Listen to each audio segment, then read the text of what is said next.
Welcome to Hong Kong Confidential. I'm Jules Hannaford and I'm your host. I'm an Australian woman and I've been living in Hong Kong for many years. I'm a mother, a teacher, an author, and I want to share my wisdom and the wisdom of others with you. Thanks for joining me and I hope you enjoy the show. Today I'm here with Jo Farrell. Hi Jo, thank you so much for joining me. Nice to be here, Jules. Jo, tell me, when did you get interested in documenting the custom of foot binding? It was a kind of a long process. I've been a photographer for many years, and I'm an analog photographer, which means that I use black and white film. I still process negatives. I don't use any form of digital camera apart from my iPhone, which I use to take photographs to document what I'm documenting, if that makes sense.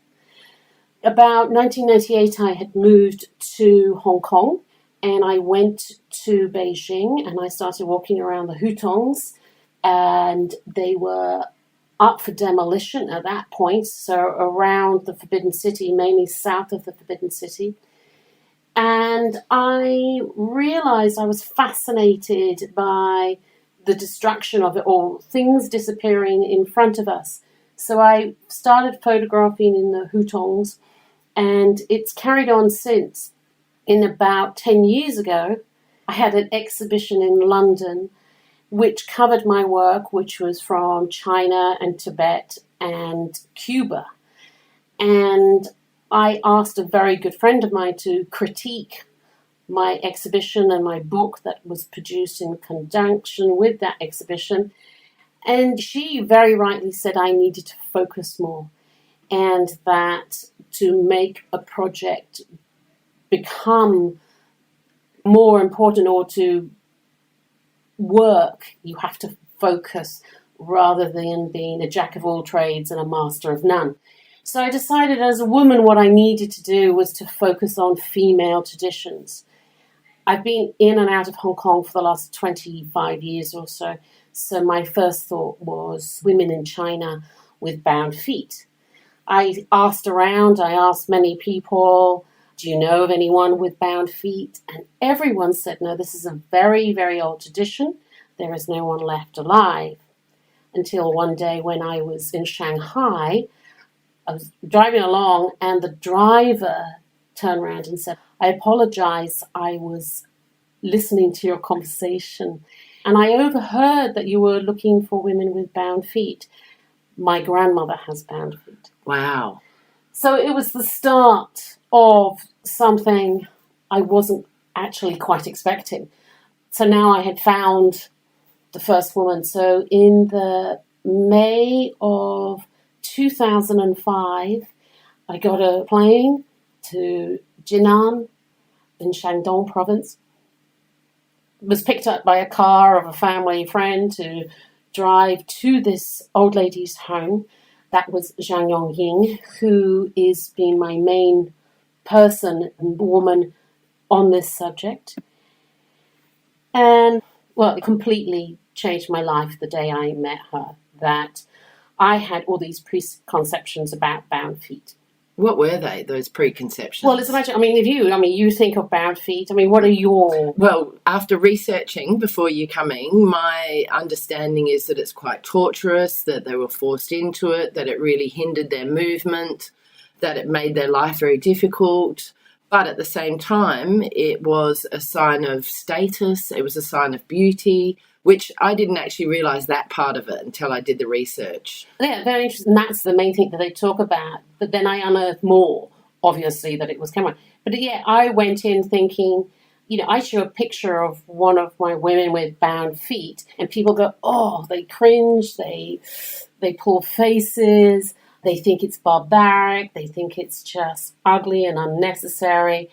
And yeah, that was pretty much how I felt back in 2005.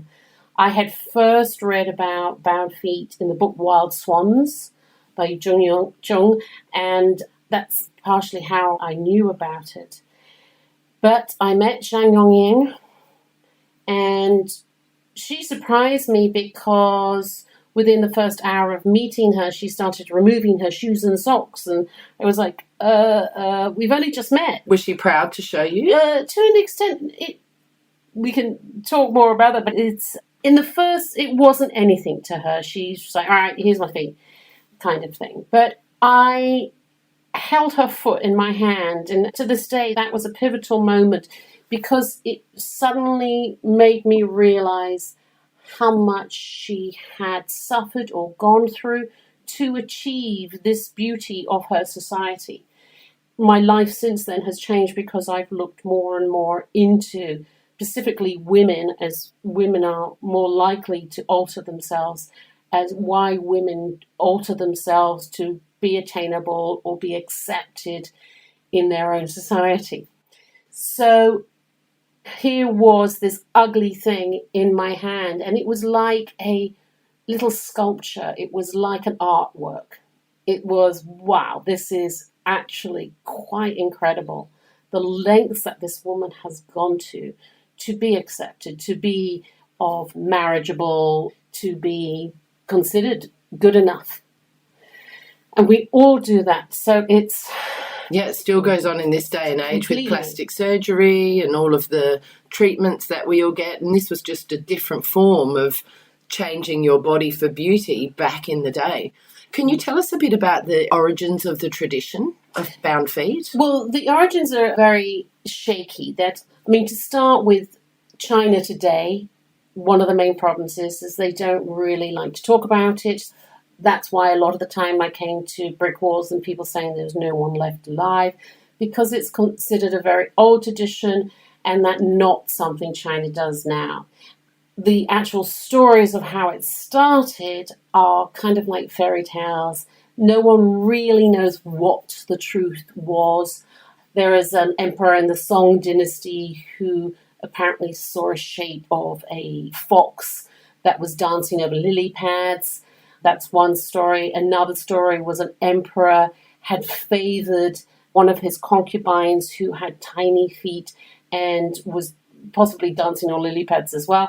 And the other concubines in the court bound their feet so that they could gain favor. So partially it started with these little tales of women with small feet.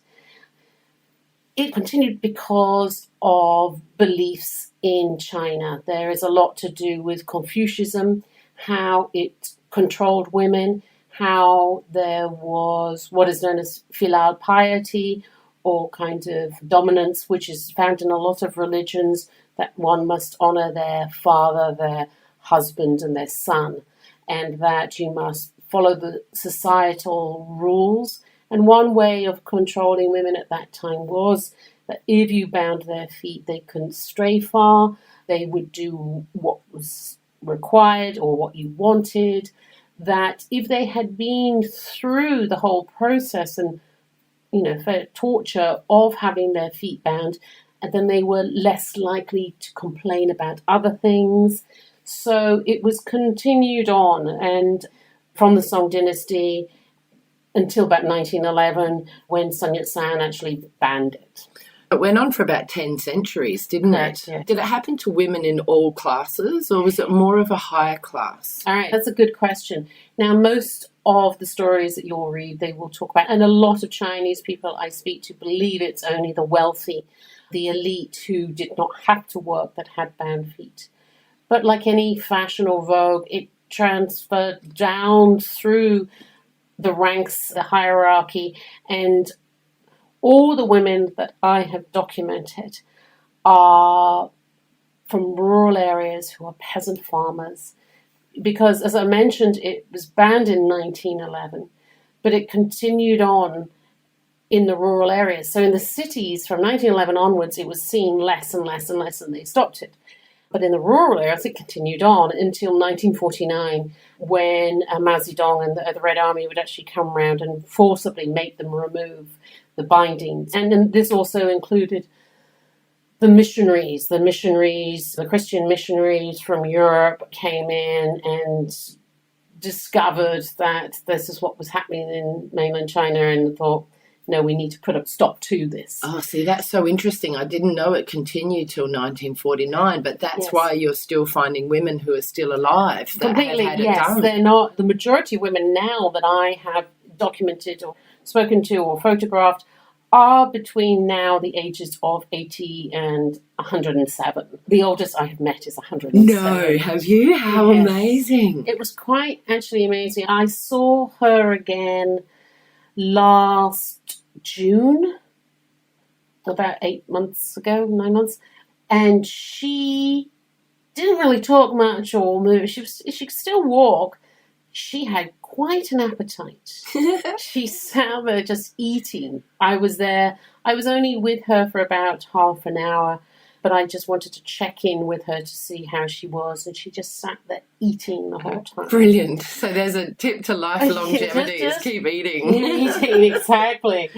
Obviously, every year, I've been doing this now 13 years. So do you go back and keep taking photographs of their feet, do you? Yeah, I go back and I take more photographs, I ask more questions, I check in on them. They like to make me dumpling feasts and I take them tea. And last time I took them all Toblerone because I'm always buying them like new china and tea, and I bring them lunch, but it's difficult to know what to bring them. So I brought them Toblerone last time. Did they like that? They loved it. It was quite funny in some ways because my translator there was like saying, no, chocolate is for children. And I said, I assure you, older people like chocolate.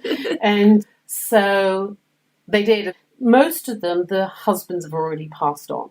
And so there's mainly just the women, as women in general live longer than men and their husbands, that there is one couple I go and see, and I've nicknamed them the happy couple. They're an adorable couple. They always make a meal for me, and I bring them gifts. And if I try and give them any money or anything, they'll chase after me and tell me off. Oh, how gorgeous. And the last time I took them, so I took a Toblerone and some tea, some fresh, loose tea. And the old lady said, the tea is for Grandpa and the chocolate is for me. So I said, oh, yeah, too right. And then Granddad came back in the room and she was like, the tea's for you, the chocolate's mine. Oh, so I was like, yeah. Do these women talk to you about the actual foot binding experience itself? Do they remember? Yeah, I mean, sometimes it is difficult because, you know, they're 80, 90 years old and some of their memories have been disappearing. But it typically happens around 4 or 5 years old, is that right? No, that's majority of them had it done when they're about 7. Oh, right, okay. If you actually, there are stories of babies and young children having them done. Now, the problem with that is that the bones in the foot have to actually grow to a certain point before you can bind them, because the metatarsals, when they're younger, are not in place yet. So when you're there about 7, it's the foot is more of a stronger point that you can just bend the toes back, because otherwise the main part of the foot hasn't grown in. Right. So the actual binding of the feet, a lot of books are more salacious about it and say that there was lots of blood and guts, and there was, well, not quite guts, but there was, there was, you know, goat urine and pig's blood and all this. It was an auspicious day, and, well, maybe possibly in many centuries before, but these women of peasant backgrounds, it was just done. Just one day, done. Did they talk about how they felt about it, who did it, stuff like that? About a third of them bound their own feet. At 7? No, they were probably, but those ones that were older, about 10 to 15, they actually did it. Right. Why? Because they wanted to get a husband. Partly they wanted to get a husband, they wanted to fit in. Right. They wanted to be like everyone else, all their friends, their peers. They felt that they were the odd ones out. They felt that the only way forward in their life to have a better life was to have the bound feet. Was it usually when they were younger done by the mother or an auntie or something like that? Yes, mother, grandmother, somebody would. And what's the process? Do they break the feet or break the bones? Or So what actually happens is they bend all 4 little toes underneath the sole of the foot, leaving the big toe remaining pointing outwards, so it's kind of helps them balance. The cloth is put round the small toes to keep them under the foot, not necessarily broken at this point, they're just bent underneath. Then a long piece of cloth will then be wrapped around the back of the heel and then back to the front of the foot, under the toes, back from the toes. A bound foot, in some ways, it is the heel is moved towards the metatarsals. So the ankle goes upwards. So it reduces the floor plate of the foot because everything has been pushed together. So for our listeners out there, Jo's holding her hands up like a teepee or in a V, upside down. So the foot actually goes up like a V to make it shorter, because the idea was to get the foot to about 3 inches, which is called the golden lotus. Is that right? That's correct. Okay, so it wasn't just bending the toes under, but they're pushing the heel towards the toe, and then the arch is going up into a V. So between the heel and the sole of the foot, where now the small toes are, there's kind of like a crevice. That crevice, so when you're wearing a shoe heel, that's how your foot looked, like you had a heel. Now this crevice has been discussed in great depth in many books about the erotica of foot binding, that it was a place where a husband could... Actually put his business there. Yes. Oh, nice tight spot. Oh, very interesting. I didn't come across that in my research. Yeah, when I was been researching foot binding, a lot of the books just talk about the eroticism of foot binding. Yes, but I thought that was just to view, not to actually physically work with it. Well, partially, if you think about it, the only person who could see the bound foot was the husband. Oh. So it's kind of like the fruit you cannot touch. So therefore, that's why it was considered as sexual, as something you want to have, because it was not allowed. Ah. So, yeah, it was the husband was the only one that could, typically, and it was, he could have his pleasure with the foot. And wow. Yeah, in the day, there was down to 3-inch and 4-inch lotus. There is some confusion over what an inch is, because a Chinese inch is different, I believe, from a Western inch. It would have to be a bit longer, wouldn't it? Because our 3 inches, you wouldn't get a foot that long, would you? 3 inches are so small. Well, you see some of the shoes, a lot of the shoes that you see, like in Hong Kong on Cat Street and stuff, are, not real. I have never obviously come across a woman with a really tiny foot. It's more that they are completely pushed out of shape. We were saying about how they bound the feet. Now, and you were asking about the broken bows. The first year, I've been told, was excruciating. It was extremely painful because you would have to walk on your little toes, and that's what broke them. Right, it's the pressure and the weight. Yeah, so it's constant. So, yeah, it was a horrible time that, you were forced to not sit around, go out, walk around, like, your mum would make you walk around on them, and that was painful. There was disease, and they had to make sure that they were clean. After the first year, they were just kind of numbed. And so when I've met them, it's kind of 50 years on. And after 1949, they had the bindings removed. So that's 68 years ago. And does that mean that the foot has gone back a bit? It goes back, it does stretch out. Right. So it's not as tight and small as it once was. And that's where I believe I see the pride, because so very often the women will say to me, oh, my feet were smaller, they were like this, as actual kind of like proof of what they had achieved. Because you can imagine that, you are trying to achieve something, so you want to say that you had further reached your goal. Do they have any pain and suffering now at this age, do you think? Not really. They're not going to run marathons, though, are they? They don't seem to have a lot of problems with their backs or their hips, as in older women I know, that it's more the typical aches and pains of an 80, 90-year-old. A lot of them have glaucoma, which I think is also to do with age. Zhang Yongying I saw in October last year, the woman who I first met in 2005, and she actually was complaining that her knee hurt. I mean, she's 92 now, and she's like, oh, my knee hurts. And I'm like, would you like me to take you to a hospital and see if the doctor can look at it? And so she said yes. And she agreed for me to have her feet x-rayed. Oh, right, cool. So she had her feet x-rayed and had a knee, and they just said, it's old wear and tear. But it's slightly difficult. They couldn't really do much for her now because they gave her some painkillers and some Tiger Balm heat patches and stuff. But what did they find in the x-ray of the foot? Well, I don't have them here with me, but the x-rays, you can see the toes underneath. You can see how the heel goes closer to the metatarsals and how everything is stretched up. But in terms of their back and their hips and everything, there wasn't, yeah. Do you find that they have an unusual gait in their walk? That's another thing, in the sexual side of it, they were saying that they had a wonderful gait, that it was attractive to watch them walk. They do, but most of it is that they walk on their heels. Oh.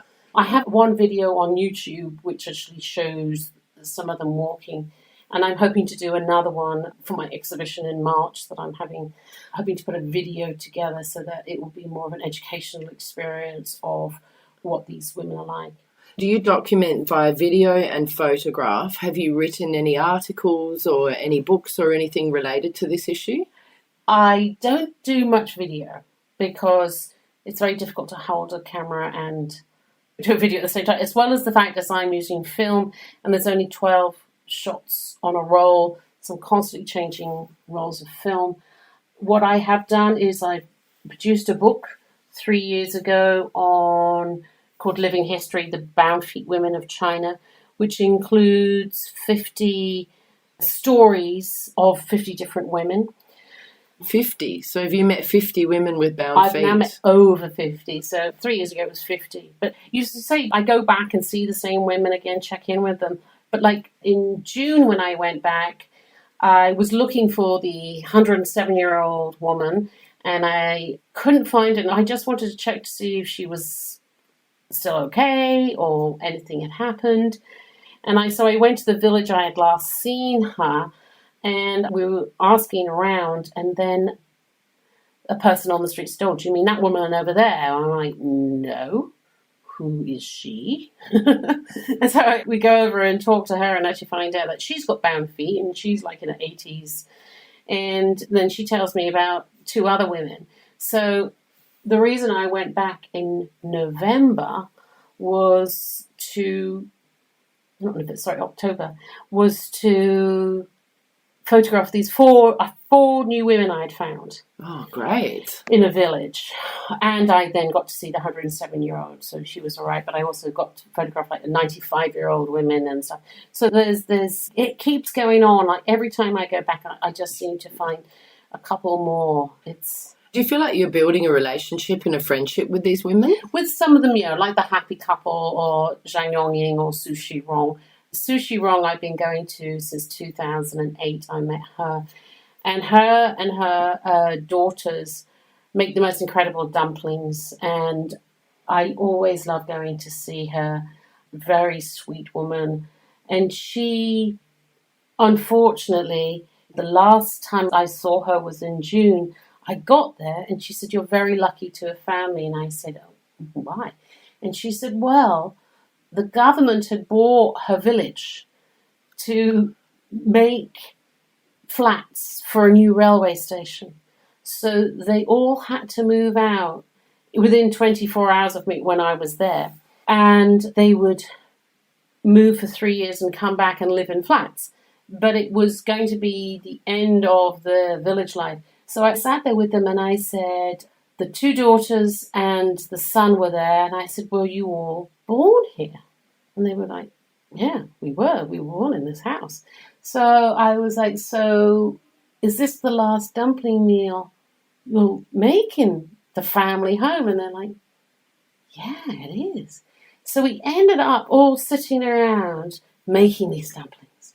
We all were doing it. And it was very quiet. And obviously there was a lot of thought that went into these dumplings. So it's poignant. It was just kind of like, wow, this is quite momentous. This is the end of something. And their neighbour, who also has bound feet, came to visit, and she just would not stop crying. Oh. Well, Partly, there was 3 women in Sushirong's village that had bound feet. And one of the women had already been moved, and they didn't know where. They had lived in the same village as her for 60 years. They didn't know where she'd gone. They didn't have any contact with her. Wow. And the other 2 women are going to be moved to a different place. I mean, if you imagine, this village had about, 25 houses in. And you knew everyone. You knew everything that was going on. And for the first time in your life, you're going to be moved into a flat outside of a city. It'd be quite frightening, wouldn't it? Yeah, and you don't... And when you're so old, you don't want that sort of change. No. But it is also... These 2 women neighbours that you've known have bound feet just like you, but now you're going to be away. You're going to be the unusual one. Yes, exactly. You'll be maybe the only one with bound feet. Yeah, in that area. So it was a very moving lunch we had, and I know that when I go back, I'm hoping to go back in March. They may not be there. I don't know where to find them, but I have their mobile numbers. But in China, you find that mobile numbers are not always a definite way of keeping in contact with people because they change numbers so often. It's not easy. What impact has meeting all of these women had on you personally?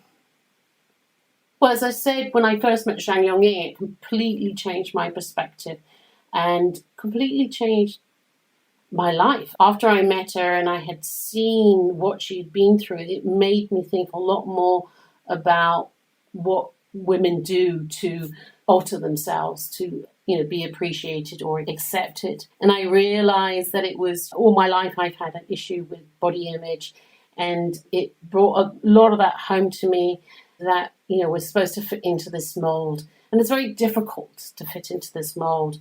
And it also makes me angry at times that we have to, or we're expected to fit into this mold. And I see it everywhere. So one of the things that, I kept going back, and a lot of this work has been self-funded. And I used to work in a corporate company, and I made a decision at one point that should I follow my passion or should I continue being paid a good amount and doing stuff which wasn't necessarily particularly meaningful. And I realized that, life is short and that we should actually follow our passion. And so I've self-funded a lot of this, but I must point out that I think I'm much happier because of the fact that I feel it's so important that these women's stories should be told, that instead of all these people going around saying that's horrible, put a face to, a story to foot binding, not that it was horrible. I think people are way too judgmental about other people. I think people do not look at cultural differences and think of diversity. I think people are so ready to jump to making judgment opinions about others, about other cultures that they know nothing about. And I find that a huge problem. And it's so interesting that you say that, because I had no idea that they did it themselves, some of them, when they were 15 or 14 years old. And also, when I was doing the research, it just made me think about women today and wearing high-heeled shoes. Completely, yeah. I see a correlation between foot binding and high-heeled shoes. I cannot stand high-heeled shoes and the pain of it. I would never, ever wear them. Well, apart from the fact I'm 6 foot tall. I was going to say to you whilst it's like, no, I've always loved high heels, but yes, I find them a pain to wear, so I will not subject myself to them in the majority. There's a sensuality and a sexuality to heels as well. Yeah. So there's some real links between bound feet and high heels, isn't there? You have to walk slower, that you... It changes your gait. Yes, it can become painful. It can squash your toes. Yes. Yeah. Well, there are now, I've come across a lot of orthopedics and stuff that they buy my book and they will talk to me about. There's one particular, it's Australian procedure, which is called the Cinderella. And the Cinderella is when you have the bone of your small toe shaved so that you can wear pointy shoes. Oh, really? And this is a cosmetic surgery that happens today? Yes. How interesting. Yes, See? I've known about this one for about 15 years. And the first person I knew, that it was an Australian woman who'd had it done.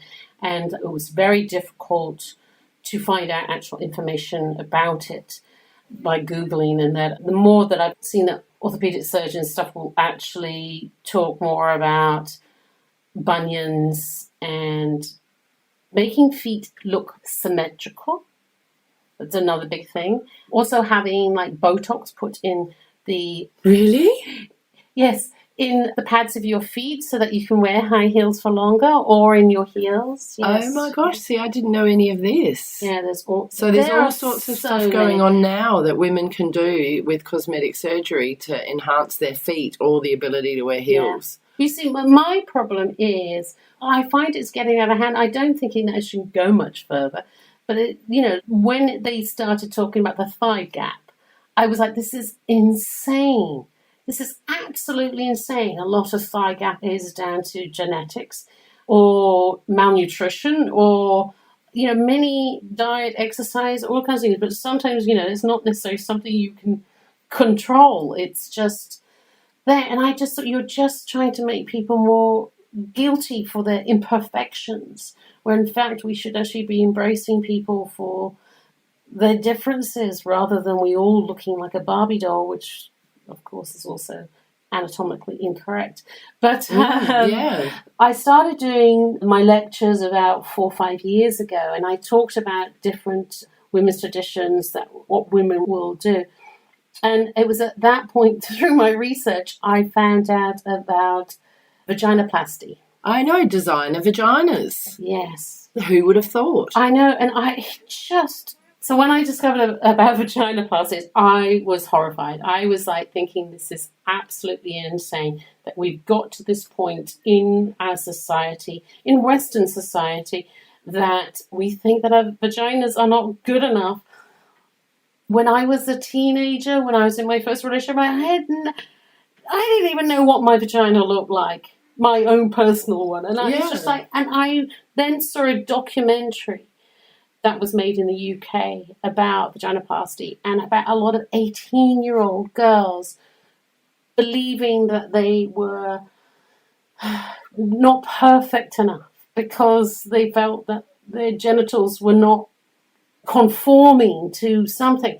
And so I think it's a lot to do with the World Wide Web, and that pornography and images of women are a lot more available than possibly when I was that age. But it was this thought that someone would actually, I'm like, no, you're not taking a knife anywhere near my genitals. Thank you very much. And girls are getting graduation gifts of breast enhancements and stuff like that. It's like, oh my gosh, they haven't even finished growing. Exactly. There should be more taught about acceptance of what we are and who we are. And, in recent years, it's become more popular to actually talk about ageism, the term anti-aging, in products and stuff. And that the fact is, I believe that and when I talk to any women about aging or anti-aging, or they will say that, but it's better to look younger. And I'm like, well, it starts with you. It actually starts with you. That if you say, no, I look great, that I'm actually fine, that we all age, that accept my, my laugh lines, my silver highlights, like, instead of like, cover up with this all up. For 30 years of my life, I've dyed my hair. And in the last, 4 or 5 years, I've actually gone natural. And I have a big silver clump in one corner. And it's very funny because, my dad even says, I don't think I've ever seen you with, well, obviously he has, because I didn't start dyeing my hair at the age of 2. But, he hasn't seen it in so long that it's kind of unusual. But my friends, they're the ones who were always anti-hair dyeing and stuff. They're the ones that are now dyeing their hair to cover up the grey. And I'm like, no, each woman as an individual should actually stand up and say no. Men don't, these nice got silver fox, yeah. Silver fox. Like, excuse me, but it... Oh, no, sorry. I was like, What's she looking for? Yeah, so your question was how has foot binding changed me, or the documentation of it. It takes me on a complete different path, but I feel that it's a path that I was born to take, that I'm very passionate about sharing these women's experiences, but not only that, to actually stand up for these women and for other women, and that, to show that there should be more acceptance about who we are. And what we are. How do you think having their feet bound has impacted their lives on the whole? Do you think they would have had different lives without their feet bound? Or I guess that's so subjective, it's hard to answer. It is subjective, but they worked in the fields most of their lives, so they were outside. It was probably a lot more difficult to do. One of the things that I find also amazing is that they were of a generation who thought foot binding was a sign of beauty, that it was the best way to actually get married or to find a husband that could take care of you, which is what they used to do in the past. That they were then the same generation who had to go through not only foot binding, they went through the Cultural Revolution and the Great Famine, and then were vilified for having bound feet. So something that they could not change. So they were forced to do one thing, and then it was considered the complete opposite within their own lifetime. Yeah. Can you tell me more about that, the vilification of having bound feet? Well, during the Cultural Revolution, there was a whole backlash of anything that was showed luxury or beauty, or music records were smashed, books were burnt, anything that could be considered as showing a more elite side of life, that, foot binding represented that it was considered bad.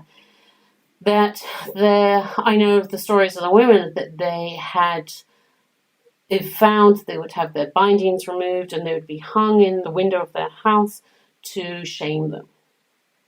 Some of the women continued binding their feet and wore bigger shoes and stuffed them with socks. Oh, right. Interesting. Yeah, in fact, 2 of the women I met still had bound feet, and they had the most deformed foot of all of the women. So by saying they still had bound feet, they were still binding them. Yes. Right, whereas some of the other women had stopped binding many years ago because the laws had changed? Or because culturally it wasn't as acceptable, or it wasn't... Well, but it wasn't... When the Christian missionaries came in, they were the ones that actually would go around, because they had more freedom to go around to villages and actually put a stop to it. They created a lot of anti-foot binding societies, especially in the cities. There were Chinese Emperor Shishi and stuff that tried to put a stop to this, but it carried on. And it wasn't until the Opium War that there was a lot more. The Opium War opened up the trade in Shanghai and Guangzhou and let foreigners, Westerners in who actually saw what was going on. Right. Did the women talk to you about the fact that they were matched in marriage by a matchmaker? Yes, they did. The majority of them all had a matchmaker. So they would have bound feet, and depending on the size of the feet, the smaller the foot, the more eligible they were for marriage. Was it almost impossible to get married without bound feet as a woman back in the day? This wasn't done in every province. Yeah. It was in the northern provinces, which were near Mongolia. It wasn't accepted. In the southern provinces, Guangzhou, it wasn't accepted because they were more rice-eating society than the bread-eating society of northern China. So it was only typically in the middle of China this actually happened. Oh, okay, right. The matchmaker. So there was a matchmaker who would... So they have to... Yeah, that's what I said. I sort of asked 2 questions. So, did they have to have bound feet to be able to get married? Could someone get married without bound feet? And then the matchmaker would just introduce them. It was almost like arranged marriages, wasn't it? Yes, it was. So matchmaking was definitely arranged marriage. And if they didn't have bound feet, they would be less. If they were in an area that required bound feet, it was typically the mother-in-law that would want the daughter-in-law to have bound feet. The other thing I read in my research was that it was very symbolic of the mother and daughter relationship. And the smaller the foot, it showed how much of intestinal fortitude the mother had, because that would show that she had not succumbed to the child's cries of pain and undone the binding to release the pain. Oh, yeah, completely. I think that, women perpetuated foot binding, and it was because of the mothers or grandmothers that foot binding continued. And, if they couldn't, they knew they had to be strong in order for their daughter to have a better life, that they had to ignore her pain and keep the feet bound. Yeah. Right, that's interesting, isn't it? Yeah. So the smaller the foot, it shows more of the character of the mother. Yes. I mean, I remember one person I was talking to that they were saying that their grandfather just couldn't bear it. So they had their feet unbound because he just could not do it any longer. Interesting. So he couldn't deal with the pain of his granddaughter. No. But I've heard lots of interesting stories from the women. One, Sushi Rong, told me that she, at a young age, I would ask her what would happen if they found you unbinding. And she said she was caught unbinding. And so they snipped a bit of skin off her foot. As punishment? Yes, punishment, so that she wouldn't do it again. Wow, so they were very serious about her keeping the bindings on. Oh, completely, yeah. Wow. Yeah, I mean, there's other stories. There was one woman who, she went to her grandfather's birthday party, and it was a huge celebration, and her aunts and uncles went, and all the family, and her aunts kept teasing her that she hadn't got bound feet, and kind of like, you look like a boy. And so when she got home that night, her mum bound her feet. After this wedding? How old was she? She was 11. Oh. So, but it was kind of like... societal pressure. Yeah, completely. One thing I wanted to mention was that there was no kind of like manual or book on how to bind a foot.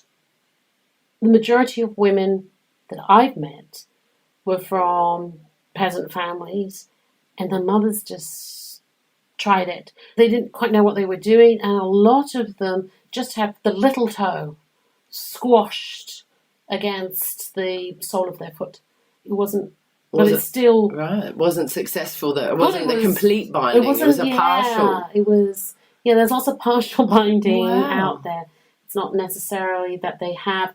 There's only a few people like Zhang Longying, who was the first woman, and Sushi Rong, who have this beautiful form like a sculpture. Now, it's so interesting you say that it's beautiful, because I think it would depend on the person looking at it as to whether they saw it as beautiful or whether they saw it as deformed. Do you think? Or do you think that you couldn't help but see it as beautiful? Or is this just your eyeballs? I think it's my way of looking at it, that because people are too hard and mean on each other all the time, so that to actually say, oh, she's deformed, I think that's actually, we should look at a judgment again, like you were saying earlier. We should actually be more positive. And this was something that was done on purpose. And I don't think, my other work with people like women with brass coils around their necks and tattooed faces and stuff, they all do this to fit in within their own society. And we shouldn't actually be going around saying that's horrible or ugly or... Yeah, just because it doesn't fit into our social norms. Yes. We shouldn't be making judgments. Completely. That's so true. I mean, but it's... I think people are judge too quickly, way too easily. They have very strong opinions about it. I mean, there's been a lot of press on my work, and right at the beginning, I realized that any social media thing, I wasn't going to read a lot of the comments, because some of the comments were just stupid. I'm trying to think of a better way of saying it's not stupid. Vile? Nasty? Insensitive? unworldly, uncultural, just did not understand how somebody else works, that everyone should do it my way. That I was actually reading on Facebook today, there was someone else had posted, there was some article about traditions that are done and how horrific they are. And one woman actually pointed out, well, it's very difficult to say that we shouldn't be doing this, that we should actually respect other people's cultures. And I, liked what she was saying, because I completely agree that, who are you to judge? Who are you to say they shouldn't be doing this? This might be controversial, but can I ask you about female genital mutilation then? I thought you were going to do that one. So what's your opinion on that? Because it's very difficult. Because it's banned in most countries in the world. It's called mutilation. And I think it really, it affects the woman's health, though, in a much more serious way, in that their periods can't happen properly, and that, they've got to be cut to have sex. And, there's so much more, it seems much more of a violation, doesn't it? It seems like a huge violation and extremely harmful. I don't agree with it. I understand that it's somebody else's culture and what they do.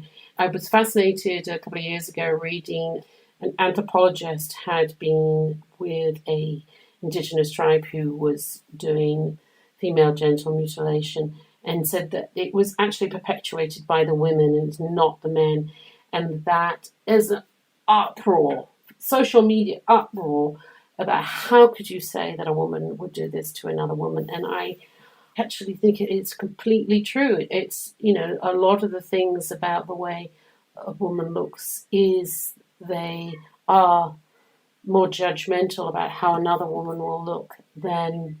So I think that female genital mutilation, I think the first thing I ever read about it horrified me, absolutely horrified me.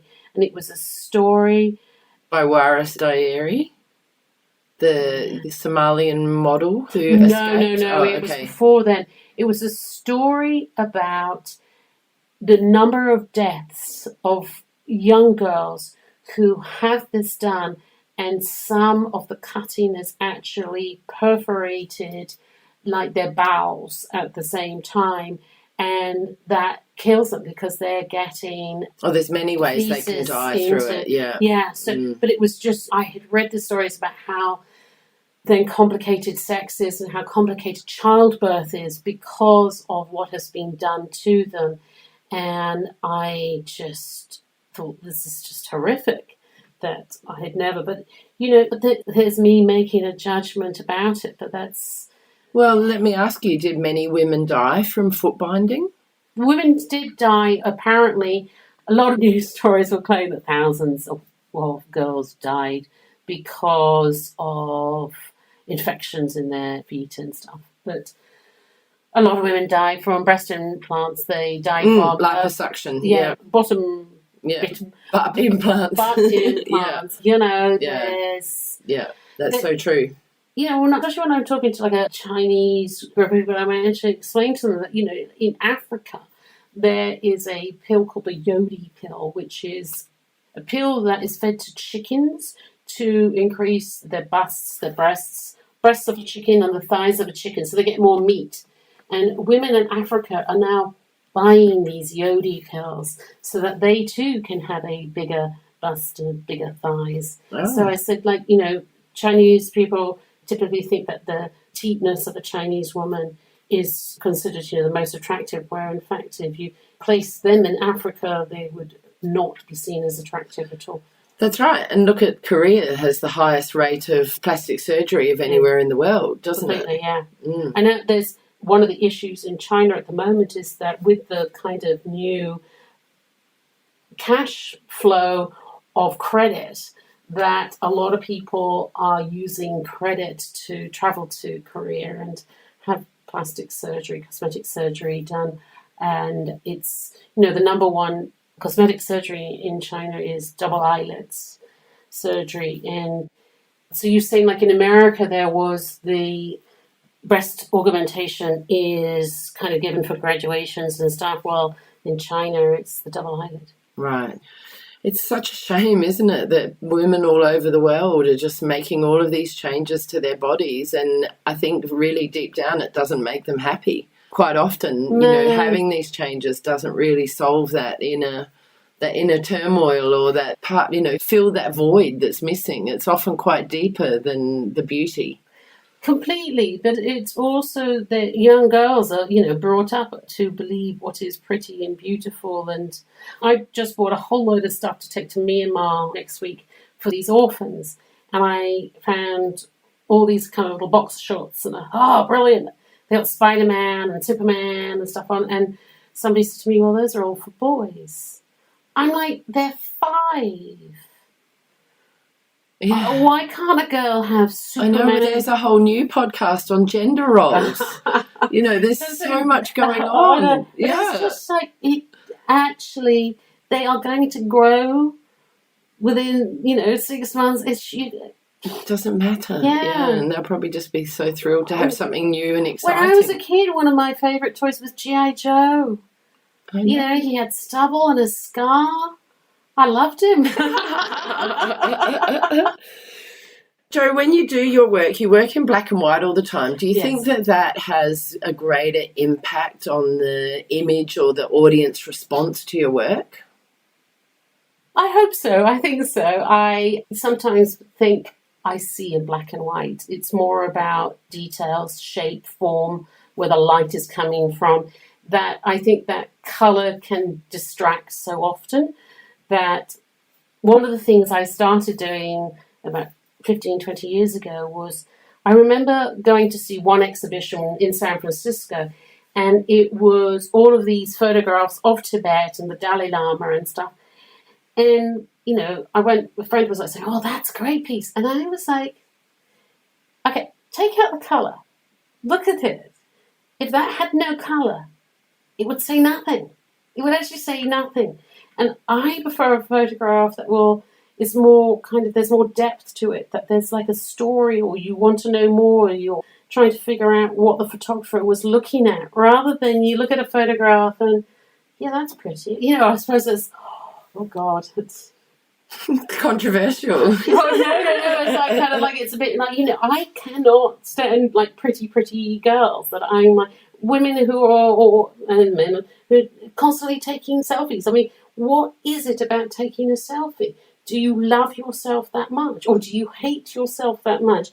Or why are you so obsessed with yourself when there is far, far more important things in life to spend your time on and your energy on, rather than looking at yourself?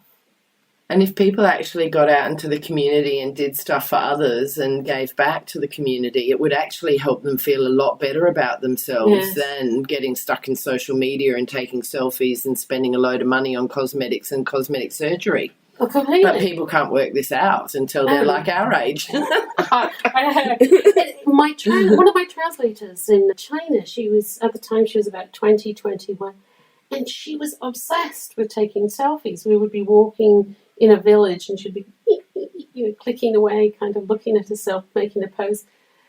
And I said, can you please just stop doing that? Focus, concentrate. Like, I said, what do you do with them? That's why? Instagram. What? No, she didn't. She said, I normally go through them and delete most of them. And I'm like, why do it then? Just it's a waste of time. You capture that one gorgeous photo and she can put that out there to show everyone how amazing she looks. I find it very... Instagram, I am on Instagram, but people constantly just post pictures of themselves. I delete them. I really do not. Why am I don't... It's self-obsession. I find... Well, society is becoming much more self-obsessed, isn't it? In so many ways. I just want to go... It's then interesting because even back 10 centuries ago in China, there was an obsession with status, sexuality, appeal to men. So in a way, things haven't changed. They're just morphing in a different way and perhaps getting bigger. It's getting more, like there's so many more options than just foot binding for women these days to change the way that they look. And it's a bit scary. But, if you look at, logically, at something like foot binding, it's wrong. Seems to be. It is wrong. But, I don't see that we should judge. Well, no, it's done. stopped. Yeah, it's done. Yeah, it's stopped. And another interesting thing is, for instance, like in my lectures, I talk about... Where do you lecture? All over the place. I'll be lecturing at Asia Society on March the 26th. We'll be doing a lecture on March the 24th at Hong Kong Museum of Medical Science. Wow, I've done lectures in London at Bart's Pathology Museum, Victoria and Albert Museum. And are you lecturing on just foot binding or all of these other areas that you're working on with women? Yeah. with women and how and traditions. No, and this cultures. will be all. I'm having an exhibition at the Museum of Medical Science in Hong Kong in March, and so these will be the lectures are situated around that exhibition. And this is foot binding again. Yes, right. So this is just for foot binding. In my lectures, what I do is because of the immediate response from people going, ugh, foot binding, that I started, first of all, talking about what we do in different societies and cultures to ourselves to be beautiful, to be considered beautiful. And I was talking about the Cayenne women in Myanmar who have the brass coils. You mean on their necks? Yeah. They also have them on their arms and their legs. Oh, okay. And so that led me to Myanmar to actually go and document them. And one of the thing that I was hoping I was doing was mainly documenting, photographing traditions and cultures that are dying out. But what I actually found out when I got there was that this is being perpetuated by tourism. That one of the things that's been happening in Myanmar, in Burma, is that a lot of the indigenous groups have been pushed out, which has been in the press recently. The Cayenne people who live on the east side of Myanmar, closest to the Thai border, have for a long time been pushed out of Myanmar by the Burmese into Thailand. And there are... See, this is another... Yeah, this is a whole other podcast. Hang on. All right, yeah. So I'm going to go back a little bit. Was that what I actually found was young women. My point on this one was actually that when I was photographing in Myanmar, one of the young girls that I met was 18 years old, and she, at the age of 16, was married off in her village. And her in-laws sent her to Thailand to have the brass coils put on and to stay in what is this tourist village in Thailand, in Chiang Mai, to earn money for her new in-laws. So this was 2 years ago. So you can see that tourism is actually perpetuating some of these traditions. Which is a shame, isn't it? But it's difficult. Again, difficult how you judge. Who am I to say that you should not earn money from your body? It's an easy way and their own way that they can earn money. And they can only do it. And then you start thinking of prostitution. So then it's just like, oh my God, it's a can of worms. It's a massive can of worms. Yes. There's another 7 podcasts that we're going to do. This is just podcast number 1. We are going to have a series, Joe. Excellent. Joe, if people want to get in touch with you, or they would like to come to your exhibition or see some of your work or come to your lectures, how can they do that? Very easily. You can find me on Instagram. My name is Jo, J-O, Farrell, F as in father, A-R-R-E-L-L, photo, P-H-O-T-O, Jo Farrell Photo. On Facebook, it's Jo Farrell Photo, or you can email me, jo@jofarrell.com, or find me through a link on your Instagram. And my Twitter. Podcast. Yes, Twitter, podcast, Instagram. Yes. Awesome. Thank you so much for meeting me today, Joe. It's been amazing, and I do hope that we can get together again and talk more about some of your other work. Yes. That'd be amazing. Excellent. Thank you very much for having me. It's been great. Thanks. Hi, Confidants. I want to tell you about my Patreon page. I've joined Patreon in the hope of getting sponsorship for my Hong Kong Confidential podcast. Patreon is a great way for my listeners to get on board and sponsor me with monthly payments, and that goes towards my production costs and rewards for my members. If you're interested in checking out my Patreon page, please go to patreon.com and search up Jules Hannaford or Hong Kong Confidential. I would really appreciate you visiting my page.